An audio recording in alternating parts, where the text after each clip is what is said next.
At the 2024 Fangoria Chainsaw Awards, a ceremony dedicated to celebrating the best in horror and thriller cinema, Yorgos Lanthimos' sci-fi fantasy comedy film Poor Things earned 3 nominations at the festival. Best Leading Performance for Emma Stone, Best Cinematography, and Best Costume Design, winning the latter too.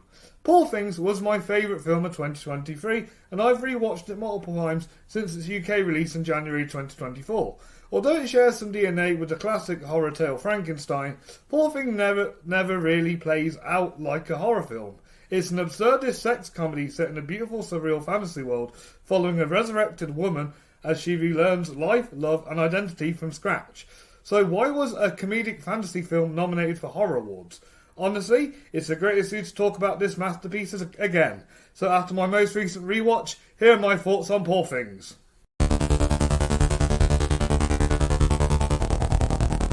There's a lot to love about Poor Things, but for me, its greatest strength lies in the visuals. The production design, costuming, hair and makeup all work together to make this world feel tactile and lived in. The film's steampunk Victorian setting becomes a character in itself, helping you fully suspend disbelief and immerse yourself in its bizarre, dreamlike world. Robbie Ryan's cinematography is nothing short of phenomenal. The way he captures this world results in some truly avant-garde imagery. Honestly, I believe it should have won Best Cinematography at the Oscars over Oppenheimer. Not because Oppenheimer looked bad, but because Poor Things felt far more inventive and boundary-pushing with its visual language. I can't help it. It's so beautiful. As a comedy, Poor Things is one of the funniest films of the decade. Even though it's not grounded in reality, it reminds me of those early noughties comedies that weren't fully afraid to embrace their raunchiness. Since that kind of humour has become rarer in today's climate, Poor Things felt like a refreshing return to fearless, unapologetic comedy, proving that this style can still thrive when handled with intelligence and creativity. Narratively, the story revolves around Bella Baxter, our main protagonist, who must relearn everything after being revived with the brain of an infant. As the film unfolds, we witness her gradually grow more intelligent, self-aware and emotionally complex, experiencing the world with a childlike sense of wonder that matures as the story progresses. This arc not only drives Bella's development, but keeps the film's pace engaging and purposefully. However, Bella's journey also explores her sexual awakening and discovering of her own body and desires, which gives part of the film an undeniably creepy undertone, particularly through her relationship with the manipulative lawyer Duncan Weatherburn. His actions towards Bella are predatory, and the film doesn't shy away from portraying how wrong that is. If the story was told from his perspective and set in a realistic world, it wouldn't be nearly as effective or praiseworthy. Weird. Emma Stone delivers what I consider her best performance today. Her British accent feels authentic, and she fully disappears into the character. It's one of those rare performances where you don't see the actor, only the character. The supporting cast is also excellent. Mark Ruffalo gives a career best performance as Duncan, making him a truly love-to-hate figure. Willem Dafoe, Rami Youssef, Catherine Hunter, Jerome Carmichael and Chris Frabber all bring life and humour to their roles, adding depth to Bella's journey across the eccentric world. The score by Justin Fedix deserves special mention too. It's a strange, pulsating composition that perfectly complements the film's visuals and tone, helping to elevate the fantasy and emotion throughout. Magnificent! I also admire Poor Things for being such a fresh addition to the fantasy genre.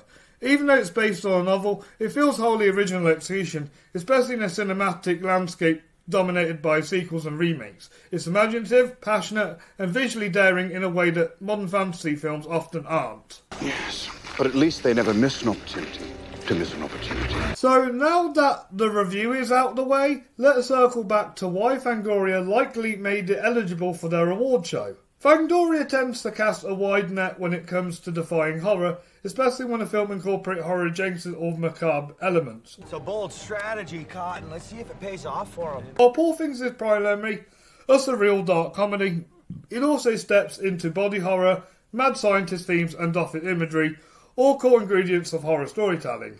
The film's grotesque imagery and bizarre sequences, from Bella's resurrection to other unsettling moments involving body parts and strange scientific experiment, clearly draw from horror tradition. It's not for everyone, but as somebody who watches a lot of weird body horror films, I'm used to this kind of thing, and I appreciate how Poor Things use it in a playful, artistic way. Before I give you my final thoughts on Poor Things, remember to hit that like button, subscribe to Flix, and follow us on social media so you don't miss a single scare. Have you seen Poor Things? What did you think to it? Please let me know in the comments down below, and make sure you check out all my other videos on the channel, including my review of Killing of a Sacred Deer, which was also directed by Yorgos Lanthimos. Now, back to Poor Things. But I want it now! Overall, Poor Things isn't a horror film, but it's one of my favourite films of all time thanks to its stunning visuals, inventive storytelling and incredible performances. As a fantasy film, I love its creativity. As a comedy, I admire how unafraid it is to embrace its raunchiness, absurd side. Sure, the narrative's sexual dynamics have disturbing undertones, but it's Bella's growth and perspective that keeps the story engaging, with Emma Stone delivering a career-best performance. It was perfect. Perfect. Everything, down to the last minute details.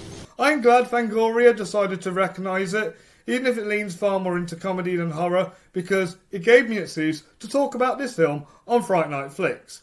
Since this is my favourite film of 2023, I give Poor Things an obvious rating of a 10 out of 10 and a 5 out of 5 stars. Thank you all for watching today's video, and thank you very much for tuning in. I know it's something different to doing the comedy instead of a horror, but I'll be back when I cover a proper horror film. But until then, stay spooky.